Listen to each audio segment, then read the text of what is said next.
Daniel Padilla Adidas Jacket DIY.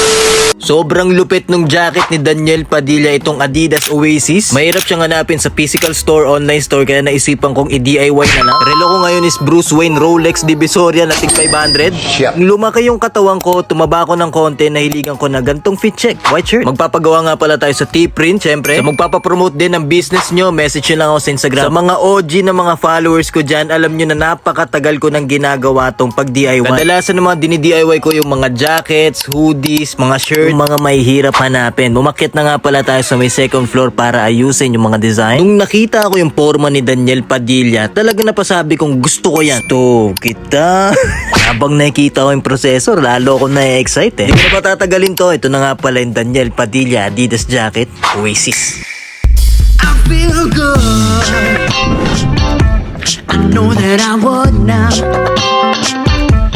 I feel good.